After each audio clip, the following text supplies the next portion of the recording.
If you or someone you know has diabetes, you may have built up an extra supply of test strips and lancets. That's where we come in. We'll buy the supplies that you don't need and resell them to those in need to prevent waste. Help us make diabetes management more affordable. Visit us at teststripswithaz.com.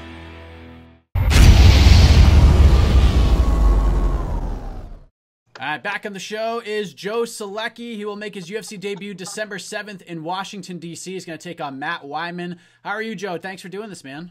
Yeah, man. Happy to be back on. Yeah, I'm excited, ready to go, gearing up, and home stretch now, like just under a month, so ready to go. I know the last time we spoke, you were hoping to, it was right after the Contender Series win, you were hoping to debut either on the Boston card or the MSG card. You wanted to, I believe the way you presented it was you wanted to have your first UFC fight in one of the great American fighting cities. You still get the nation's capital to round out the year, which is pretty darn good. Are you happy with this one? Probably more so that you have a date, opponent, and location more than anything else? Oh, better is the best case scenario. Best it could have been. And I'm probably just being, an optimist too. But in reality, I have had from fight night to fight night, it'll be 5 months pretty much. I think minus like 2 days. So plenty of time to just get better. I've just turned 26, so I think every month I'm a new fighter from the month before. So it was a lot of time to get better. A lot has happened in those couple months. We're just getting used to. We started training at Jim O, my last camp. The full camp. We would go made little trips here and there, but now that's over half a year getting used to the coaching, getting used to our training partners, getting used to our routine. All of that. And the location's awesome because for me, I live in North Carolina. I'm from New Jersey. It's like, I won't say halfway, but it's 2.5 hours from my hometown. And, it's like 5 hours from us down here. So it's kind of like a hometown fight because I have a lot of people kind of meeting in the middle. And a lot of people that I didn't think would be at my UFC debut, get to be there now. My grandfather's going to get to be there. My dad's coming for the first time ever to my fight. My childhood coach. Like, it's really cool. So I think it's better than New York or Boston. Your dad's coming to watch you fight live for the first time? Yeah. So he picked a big one for sure. It's going to be he's excited. I'm excited. It'll be pretty cool. Wow. That's pretty surprising. I mean, obviously the fight game's a little bit differently. Some people look at it in different ways. Is there a reason why he hasn't seen you live before? Yeah, probably just gets nervous. Yeah, I'm not too sure. There was some stuff when I started fighting, it's hard to see it as a career for your kid. Right. Oddly enough, I was pretty darn good in school, so I probably could have been something else. And in their mind, it would have been a little better. So I think the Contender Series really showed him that, this is real, this is legitimate. It's on ESPN and ESPN Plus, and there's articles and there's a contract. So, numbers and data make sense to him. So he's all in as well now. So you talk about all the changes that have happened over these last 5 months. You feel like you're a different fighter from month to month, and a lot has happened. You get on the Contender Series, you finish a tough guy, you earn a contract, you have your first fight booked, you're featured in documentaries now. A lot really has happened, hasn't it? Yeah, it's crazy. That Fight Game documentary kind of came out before the Contender Series, and I hadn't had the fight yet. And I met Andrew at a jiu-jitsu tournament, and we just had like a botched interview about my fight before that, and there was too much background noise. He had to scrap it. And, he's like, hey, I want to shoot another interview. And then like a couple weeks later, he was like, hey, I'm doing this documentary. I'm interviewing 70 guys.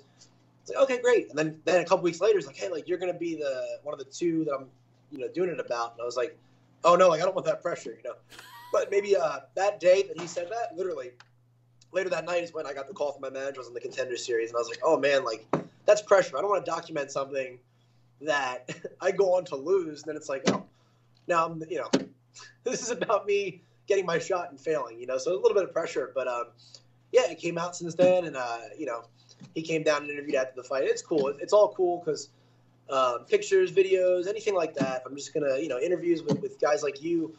I'll have that saved, and I'll be able to show my kids one day, maybe my grandkids. I don't know how long the people that get hit in the head for a living live, but if I make it to grandkids, I'll be able to show them and stuff too. So it'll be pretty cool. I'm sure in a situation like that, it's kind of nerve-wracking waiting to see it all cut together and have it be released. Like, once you saw it, what was the feeling behind it? And Andrew does a great job. The Fight Game is the doc series. I actually got featured in one of those episodes as well because they were focusing on your opponent at one point. So I got to the interview I did with him was part of that as well. Andrew just does an amazing job. Those came out so great. But once you saw the finished product and saw yourself in that documentary in that sense, how did you react to it? It was cool, you know. I'm bad at reflecting, or it's not like I do it to be like fake humble or something like that. It's just how my brain's wired, you know. I don't really. I do recognize the magnitude of moments, like coming when we're going into them. So like I knew how big the Contender Series was going in. Then once it happens, you know, it's like the 4-minute mile, right? No one ever ran the 4-minute mile. The next year, 10 people run the 4-minute mile. Once it happens, it's like my brain switches and is like, yeah, but you're supposed to win that, you know. But meanwhile, going in, it was a big deal. So it kind of puts it into perspective. I get to see all the little highlights of Instagram stories of people celebrating and all the things people had to say about it. And it puts into perspective how big of a deal it actually was, you know, whereas the second I win, I kind of put it in the back of my mind, oh, you should have won, and now I'm on to the next thing. It's nice. I got a little choked up watching the one part. It's like, wow, like this is a big turning point in our lives. So it's cool to have that to look back on. And I'm sure I'll look back on it a lot more after my career's over, you know. Yeah, because you strike me as a what's next kind of guy. Is that accurate? Yeah, I don't know if it's from how I was raised or my coaches or being from New Jersey, just like hustle and bustle. But yeah, it's just nothing's ever going to be good enough. You know, that's just how it's going to be. If I told you 2 years ago that you would make your UFC debut against Matt Wiman, what would you tell me? Man, I would say I certainly hope so. Not just Matt Wiman, but just being a UFC debut. Then I'd be like, man, I don't think they'd give a seasoned vet to a debut guy. Yeah. Awesome, man. I watched that season of Ultimate Fighter. I think I was like 12 years old when it came on, you know, and I was a fan of his. So Matt Wiman has my utmost respect, as he should. And because of that, that's why I'm taking this, you know, just as serious, not more serious than any fight I've ever had. And to give him the fight that he deserves as a seasoned vet, which is he doesn't deserve to fight a prospect that can't hang in the UFC. He deserves to fight a UFC-ready, main card ready, top 15 ready prospect, you know, and I'm going to give him that. I meant more so just because he had such a long layoff. Like we all wondered, like where the hell did he go? And then all of a sudden he pops up and fights Luis Pena. And I was like, oh my god! I didn't even know where he went, and now he's back. Yeah. And you know, he had the Pena fight. It wasn't a good night for him, but obviously he wants to keep the train rolling here. He's gonna fight you, so. You know, outside of the respect and the admiration and stuff, when you look at his game, compare it to yours, how do you like the matchup from a stylistic perspective? Yeah, me and my coaches, we love it. You know, it's he's a tough guy, and I think how he gets a lot of people is he wears them down and he breaks them, you know, just by being tough. But it's going to be really hard to sucker me into if you watch a lot of his older fights, you know, a lot of them, the ones he's had success in, he made kind of very ugly, you know. He hit somebody or they hit him, and then they slowly just meet in the middle and start to, you know, get after it. It's just not my style. You know, I'm going to be a smart fighter. That's how I've been trained since the day that I started, and that's what I'm going to do, you know. So I think if I stay technical and I stay calm, I don't see anywhere where he's, you know, going to be, you know, a 9 out of 10 and I'm a 2 out of 10. I think everywhere I actually edge him out a little bit, if not significantly. So I just got to put it together, stay calm, and, you know, I think if he was fighting somebody else or I was somebody else, that moment may get to me or you know, them. But for me, I fight composed, you know. So the UFC jitters, all that stuff, if I was going to have jitters, they would have showed on the Contender Series. You know, you're in a room with 100 people. Dana White is sitting right there. You know, we're going to be the second prelim. So, you know, his chances at wearing me out from, you know, oh, I'm standing in front of Matt. I don't fight like that. You know, you're not going to get me into a dogfight. You're not going to get me into a senseless brawl. So, I think it's a perfect matchup. You know, I think we can really have a technical fight, and hopefully, I really believe that's where I can shine and show what I can do. I think the term Octagon jitters is so overused because I think there's a big difference between jitters and like nerves. I think nerves are natural. I think you have to have nerves as a fighter, and I feel like, you know, in any competitive aspect and any competitive avenue you take, if you don't have nerves heading into it, there's a problem. Jitters are totally different. Do you agree with that sentiment? Oh, 100%. 100%. It's so funny because I've had people, even people close to me when I'm not around, like, oh, you know, I'm pretty, like, anxious dude just in life. You know, if I wasn't worried about my fight coming up, it'll be about bills or my car, something that hasn't even happened yet. I'm just an anxious person. And I've heard, like, you know, guys that are pretty close to me even tell guys that are close to me, oh, Joe's head case, this and that. It's like, no. Joe's nervous. You know, I'm nervous. And then when fight night comes, it's time to walk. I'm good. You know, it's like I call it the roller coaster effect, man. You're waiting in line for this roller coaster. Once you're on it, you're up that hill. You're not nervous anymore. You're too there to be nervous, you know. Then you get off. You're like, when can I do it again? It's this build up. That's it. You know, jitters is one thing. Nerves is another. Jitters is like when you don't perform. and I've never had that happen, and I won't have that happen. I've had too much pressure in too many fights, whether it was coming off my first loss at 3-1, worried about going 3-2, that's kind of a record where I probably would have had to stop thinking about, having a quick trajectory to the big show. Coming off my first knockout, same thing. Like, those are times when you should have jitters. And, I showed up in the next fight just like nothing ever happened. I'm going to do the same here. UFC, or a barn somewhere, I'm going to fight just as hard. I'm going to be just as in the moment, probably just as nervous. So, yeah, I'm not worried about those. I've been just as nervous for every single fight, and I'm sure it's going to be the same for this. Do you visualize like the walk and stuff like that to make that feeling a little bit easier? Bruce Buffer's going to be screaming and yelling and wearing some sort of, American looking tuxedo, I'm sure. And there's going to be a lot of pizzazz going on in the building. Do you at least like allow yourself to walk yourself through it to kind of ease the tension a little bit? Yeah. I don't call it visualization, but I guess it is. I've been picturing this walk since I was, on the bus to high school every day with my headphones in, changing the song. What song would I walk out to? So like I've done it 7 million times, but even now when I'm driving training and stuff, I'll turn up a song that gets me in the zone. I'll think about the walk, pretty much just the walk. After that, the fight's going to be the fight. I'm not going to visualize what he's going to do, what I'm going to do, because it never plays out that way. But yeah, that walk and just getting those chills, and that's something I think about a lot for sure. I've been waiting a long time to make that walk. I was telling my wife that the other day. I'm like, I always run to the cage. I'm sure I will this time, but I was like, man, maybe I'll walk out. Like, take my time. I've been waiting to make this walk a long time. I'm sure I'll sprint out like I always do, but it's crazy. I visualized it well before this fight. Even every fight I had coming up, even as my first fight as an amateur, it was like I guess it was playing make believe. I was just pretending it was the UFC fight. Try and live my life like there's an embedded crew around me all the time. So I always try to do the right thing, be professional, all that stuff, and now it's real. So pretty cool. Bruce Buffer's going to be there. Maybe he'll have like a bald eagle on his shoulder or something. So something patriotic, I'm sure. We're in the nation's capital, but it's crazy, man. Crazy that you go from, all my fights were local fights. You have a guy that has a day job as your announcer, and now I'm standing there, and that's the announcer. It's Bruce Buffer. It's pretty crazy. You got, who knows who the commentators will be, but I'm sure it's Michael Bisping or Dominic, legends. So just really cool, man. Just gracious, and I couldn't have imagined this 2 years ago. Can you reveal the walkout song we landed on? Have you decided that yet? Yeah, I always use the same one. I think I've used it all but one of my pro fights. Machine Gun Kelly, it's called Runnin'. And, it starts fast. I run out, so I really can't wait for a song that drops. And it just has a lot of lyrics in there that mean a lot to me about, kind of like a too far to go back type thing. And that's kind of how my whole amateur and regional career played out, just with some of the things that happened in my life and my career in general. So just very, very fitting, and gets me fired up. So you must appreciate this right now. I mean, you've been through a lot, the ups and the downs, especially with your wife standing by you through all of it. She's believed in you from the beginning, and now you got your debut date set. You're going to fight a guy that you really respect in Matt Wiman. I mean, you must appreciate this road more than a lot of other fighters would at this point. Oh, yeah, absolutely. I think especially because at 155, I mean, maybe I'm just putting a lot of pressure on myself when I was coming up, but at 155, it seems like you got to go 10-0, 11-0, 10-1 to start getting looks. There's guys in CFFC that have those kind of records that haven't been signed yet, and for me to have lost my first loss and then to have been knocked out so devastatingly, it didn't really seem like this was anyway. I thought I was 3 years off from this.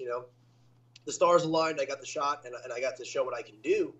And I'm grateful, not happy to be here, grateful to be here, because happy would mean I'm resting on my laurels. Like, we've ramped up so many things.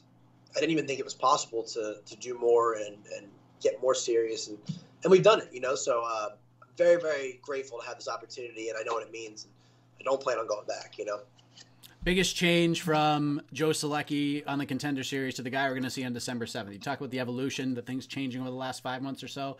What's the biggest change? What do you think is the biggest improvement, the biggest difference from that guy to the guy we're going to see in about 4 weeks' time? I think I got my confidence back. I went on since my first loss, I think I left a piece of me in the cage that night with Cesar Balmaceda at CFFC. I was 3-0, and I had 5-0 as an amateur, so 8 submissions in the first round. Went out there, had the rear naked choke, he gutted through it, and put it on me for the next 2 rounds. Like, I didn't belong in there. I had my first adrenaline dump like that because I'd never been to a round 2. come back, have 2 good fights, and then I run into, Nicholas Moda. Fought the 2 best rounds of my career and get slept, embarrassingly so. And if I didn't lose my confidence in that first fight, I certainly lost it in the second. And I have my confidence back. Not overconfidence. I don't think I'm capable of that. Even now, I'm still very nervous. I respect Matt Wiman, but I'm putting it all into perspective. I'm going to go out and beat me, And I think I fought 3-4 fights without any confidence, maybe 5, and identifying as almost like a ham and egg. Like, this is my, I'm going to fight regionally. I'm going to make some money, and then maybe I'll have a school one day. And silently put the dream on hold, and now I'm here, and I showed what I can do, and I really only got a 3-4 minute window to show, and now I really have a chance to shine and fight a veteran. And I found my confidence, not so much in me, just in the process, in my coaches, man. John Salter, my boxing coach Chris Gowd, and our head coach Jeff Jimmo, and our strength and conditioning coach Hudson Rose in Wilmington, North Carolina. The confidence is coming from them, because now I'm not worrying if I've done enough or if I'm doing the right things. I'm just showing up and working, and the confidence in them and the confidence in myself to show up on fight night and to, come back from whatever life throws at me, fighting throws at me. I'm ready to go now. And I think kind of from like a boy to a man now. So I feel really ready for this. How much did John's performance on Friday give you a little bit of a motivational boost? Because he looked awesome in that fight, man. Yeah, I mean, it was an amazing performance. We go through all of our training together, so that's the other thing for this fight. I've been in camp for God knows how long. I got back from the Contender Series, had a week to kind of stay home and train, and then Scott Holtzman was in camp for his August fight. So it was right back on to Charlotte, traveling around. Then John thought he was going to be fighting, so we started right back up for his. His got delayed, did his whole camp with him. So we're just, we go through all of our training together, and then every Thursday, Friday, we have that 4-hour ride up to Gastonia, North Carolina to go train with Jeff Jimmo. And, we get to spend a lot of time together, and I know how much he puts into it and sacrifices and how much he's been through. And, I've gotten really close to him, and seeing it all pay off is just amazing, man. I say it in a lot of interviews, but him and his wife are just 2 of the best people we've met. And, gosh, you just want so many good things for them because they go out of the way to help everybody else. So seeing him get that, and I think he'll really get some much-deserved notoriety and a much-deserved rematch out of that, because nobody's done that to Costello. I know the 3rd round was a tough round, but, man, he made him look like he's never grappled for 2 rounds and then took all his shots in the 3rd and was still standing in front of him. And then, he didn't win the round, but he won the second half of the round, took him down and controlled him. So I just think it just shows what an animal that guy is and how humble he is. You see the post-fight interviews and all that stuff. So it got me real pumped up, man. It was fun to watch. We watched with some friends and all that. And, man, he deserves it all, man. And I really think if they give him that rematch, he'll be the Bellator champion. Yeah, I think that's the fight to make at this point. And we go from John to you, December 7th. How do you see this all going down? How do you see it playing out? Yeah, you're always going to get a generic answer from me on the fight prediction is I picture a war, because I'm not going to go in there and picture a 2-minute submission. And when it doesn't happen, now I'm disappointed and tired and adrenaline dump and all that. But with Matt Wiman, I always say it, but with him especially, the way he fights and how tough he is, he's not a guy you're going to put away in 3 minutes, 4 minutes, even the first round. He's coming for a long night. So I see us, we're going to start on the feet. We're going to throw. I'm sure I'm going to try and be calculated and all that. But at some point, we're going to end up on the ground. And I know he has a really good ground game. So I think we'll display some really good groundwork, really good stuff on the floor. But, I'm going to grind my way to a decision. I'm just going to outwork him everywhere. And if he gives me the opportunity to finish him, I think I've showed in my fights that I'll definitely take it. But, to go out there and make a bold prediction, I'm going to finish him in a minute or anything like that would be disrespectful. He's not an easy out for anybody. So we're ready to go to battle for 3 rounds really hard. And I think we have a great game plan. It's a big card, big event to sort of round out the ESPN year in 2019. Joe Solecki getting ready to take on Matt Wiman. UFC DC, I think that's the hashtag we're going with on this one, because Washington, D.C. is just really long, and I think UFC DC just kind of flows well. Really looking forward to the event. Really looking forward to seeing your long-awaited Octagon debut, Joe, and I'm very happy for you. Before we let you go, let the folks know where they can find and follow you on the web, social media, any shout-outs, all that good stuff. Anything else you want to get off your chest, the floor is yours. Yeah. Thank you so much, man. I just want to thank everybody that supported me. It's crazy. Just all my sponsors and, we're doing fight shirts for this, and it's crazy. I used to sell 20 fight shirts. I think I've sold almost 200, It's just crazy. People from all over the country, people I went to high school with or like, didn't really even know all that well. Oh, I'm going to be there. You're like, it's crazy. So just want to thank everybody that reaches out, everybody that supports me. It does mean the world, even if I don't get back to you. I try to get back to everybody, but it means a lot, to have people come behind you and stuff. There's no secret that I wouldn't be here without my coaches. Chris Gowd, man, guy is just a workhorse, man, of a coach, like just obsessed and pushes through a lot, puts his body and mind through a lot. He has a lot of health issues and shows up day in, day out. They told me he had to have some kind of surgery, and he thought it was going to be a long recovery. And he said, well, they take out, something for him. And he said they can do it after the fight. He's just the most dedicated guy you can imagine. John Salter, we already talked a lot about him, man. Just a champion in every aspect of the word. You watch him carry himself, watch him fight, watch him coach. So thankful for him, man. Everybody at Salty Dog Jiu-Jitsu. And Jeff Jimmo, everybody at Jimmo.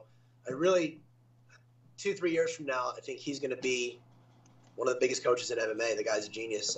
Took us into his gym and all the guys up there, man. We have so many guys now. If you go on the board there, it's just crazy. If the regional guys are fighting at the biggest regional promotions, CFFC and King of the Cage and CES and all that stuff. And then, we counted the guys that are fighting in big promotions out there. It's like 7 or 8 right now. So just a big shout out to all those guys, man. It's just such a great gym. So many great things happening there. And I just want to thank my wife, talked about her a lot in the last interview with you. And she's just, she's the rock of all this, and out of everybody, I wouldn't be here if it wasn't for her, literally, and even since we got the contract, they say we because it's ours, it's not mine. And she's been working, we really haven't even, we see each other once a week. We see each other on Sunday, pretty much, other than like hi and bye. She just puts in so many hours because, we're not making Conor McGregor money. We're low level in this organization. So, it's not like, I think people think like, oh, you get signed and she's going to quit her job. No, like she hustles, man. She puts in more hours than me. And it's going to be really, really cool to get to see her face when I get that win on, December 7th. And, it makes it real. So just want to thank everybody that supports me, man. I want to thank John Hassett, my childhood coach, lifelong coach. I went up after my last fight, went up and trained with him for a week. It's amazing. I think I know jiu-jitsu, and then I go train with him, and he shows me all these things that, I feel like I'm 7 years old again in his class, and he's going to be at the fight, so I can't wait for that. I really hope I make him proud out there, and, adds a little extra pressure because I definitely want to look good on the ground when my whole lifelong jiu-jitsu coach is there. But him coming out is awesome, and, gosh, it just means a lot, man. I have great people behind me, so I just want to thank them, and thank you for having me on. Absolutely, Joe. All the best to you on December 7th. Looking forward to it, and we'll see if you walk or sprint to the cage. Either way, I'm excited for it, man. All right. Thank you, man.